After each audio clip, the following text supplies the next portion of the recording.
Tuh, kan kepada yang bertugas untuk memimpin lagu wajib nasional. Indonesia tanah airku.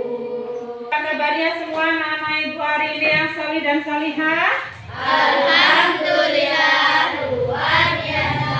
Allahu Akbar. Yes, yes. Iya, alhamdulillah. Nah, ibu perhatikan di sini ada beberapa kawanmu yang tidak masuk ini ya. Ada Rio, ada Mufti, kemudian Rizky. Kemana mereka? Sakit. Sakit apa? Demam. Ya, nanti setelah pulang sekolah kalian tengok temanmu ya. Sakit ya? Oke. Anak-anak seperti biasa dilanjutkan dengan membaca surat-surat pendek ya. Silakan dipimpin. Bismillahirrahmanirrahim. Baik ya anak-anak ibu yang solih dan solihah semuanya.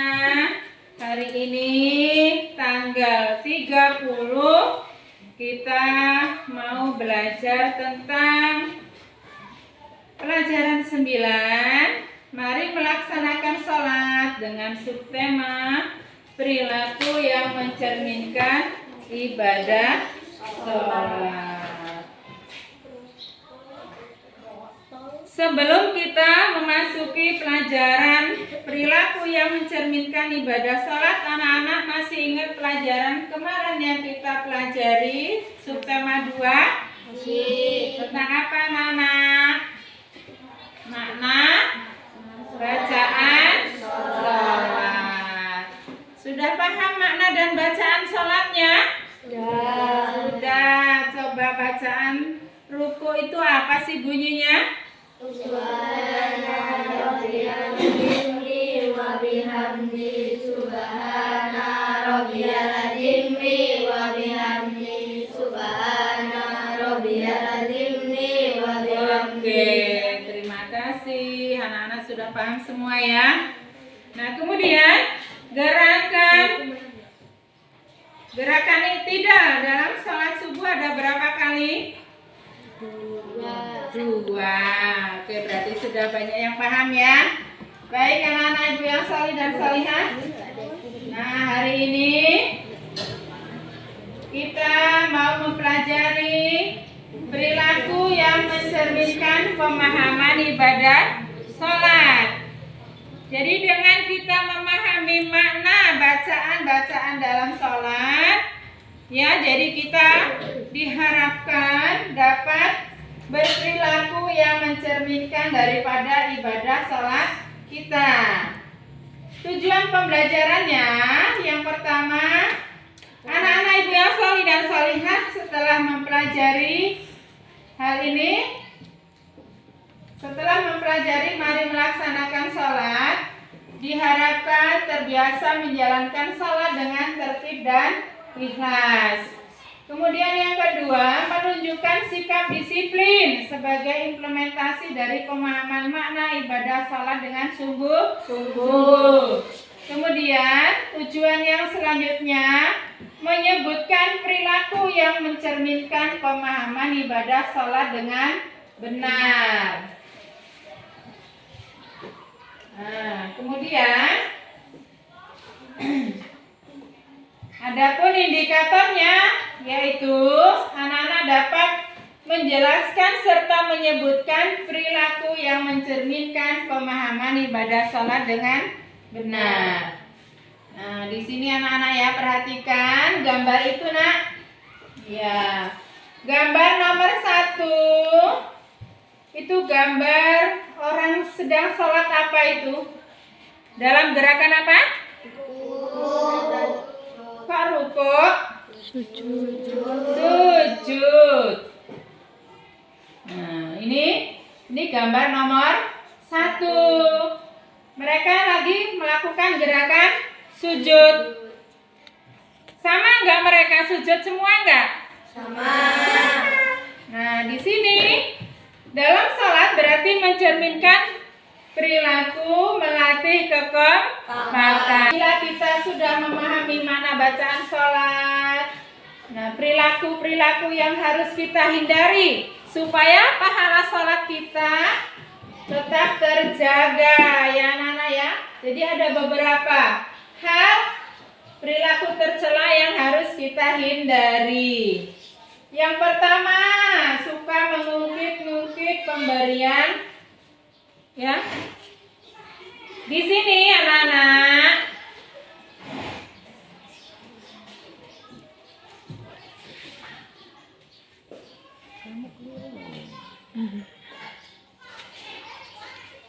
di sini anak-anak ya, ketika kita sholat itu kan ibadah langsung hanya kepada Allah dan harus dilakukan secara ikhlas kepada ya. Nah, jadi di sini kita harus mencerminkan perilaku kita.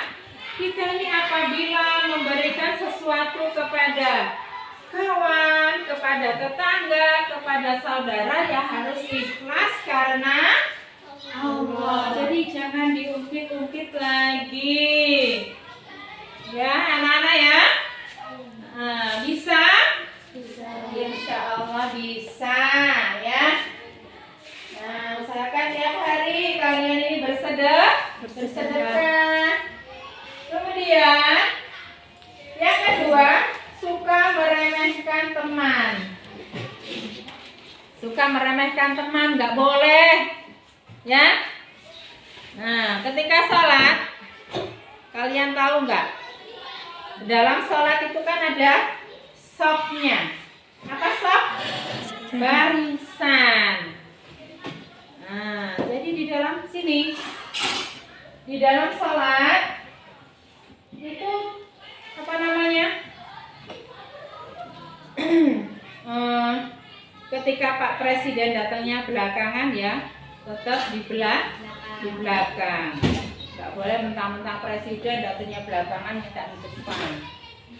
Ya, nggak boleh kita ini meremehkan teman. Sesama manusia itu sama. Ketika kita sholat sama, ya.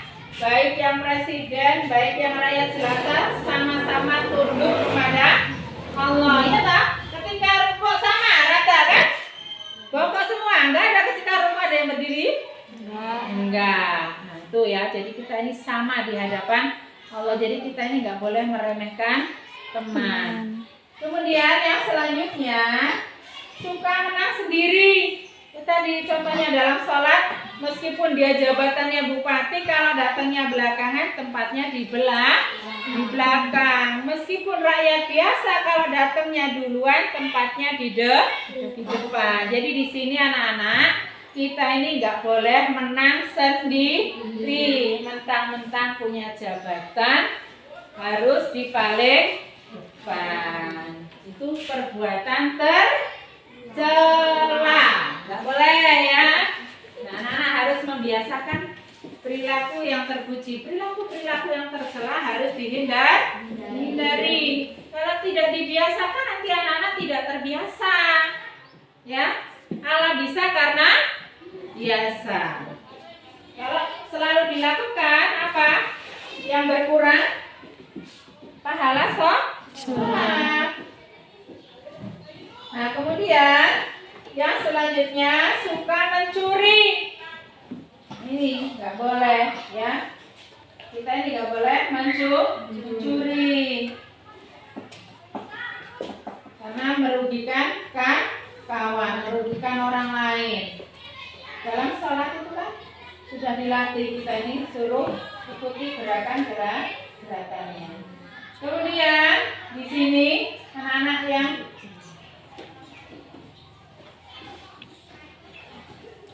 selanjutnya suka meminta-minta. Ya, di dalam sholat kemarin sudah dinyatakan kita ini minta kesehatan, minta rezeki hanya kepada siapa? Allah. Jadi kalian kalau meminta-minta kira-kira boleh nggak? Apalagi mau jadi sampai jadi pengemis. Jangan ya. Kita ini hanya meminta segala sesuatu kepada Allah. Jangan dibiasakan minta-minta. Ya, nggak boleh, nggak bagus. Ya. ya?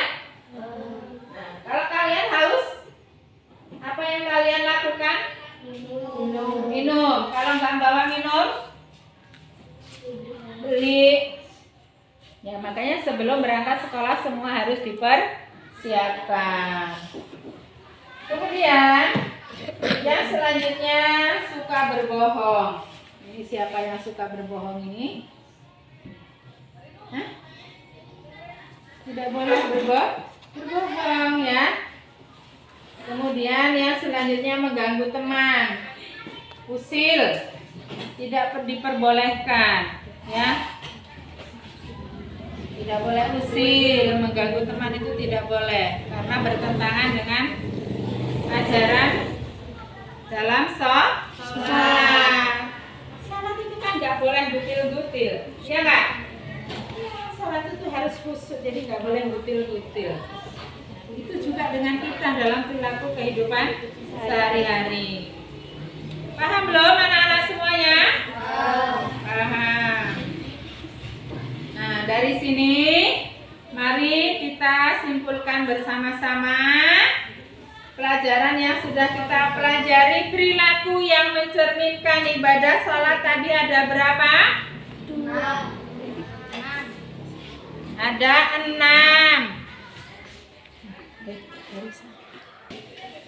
Ulang ya.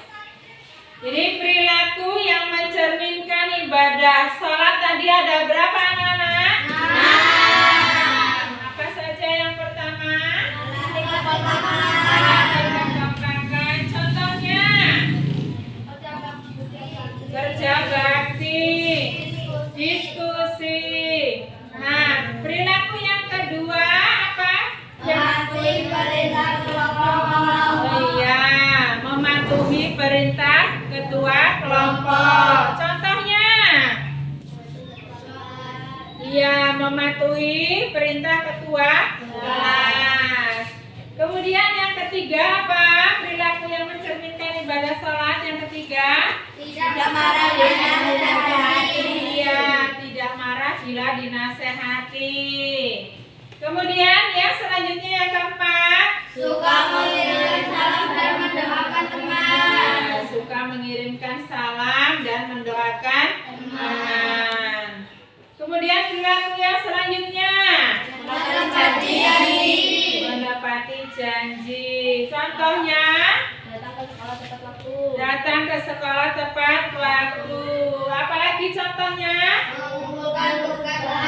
Mengumpulkan tugas tepat waktu. Ada berapa tadi? 6. Nah, kemudian perilaku tercela yang harus kita hindari ada berapa? Dari cerminan sholat anak-anak? 1. Ada berapa? Ada 7. Apa saja yang pertama? Iya, tidak mengungkit-ungkit pemberian. Jadi kita ini harus ikhlas karena Allah. Kemudian apa lagi? Suka meremehkan teman. Apa lagi? Yang ketiga? Iya, yang keempat? Suka mencuri. Yang kelima? Suka meminta-minta. Yang keenam? Berbohong.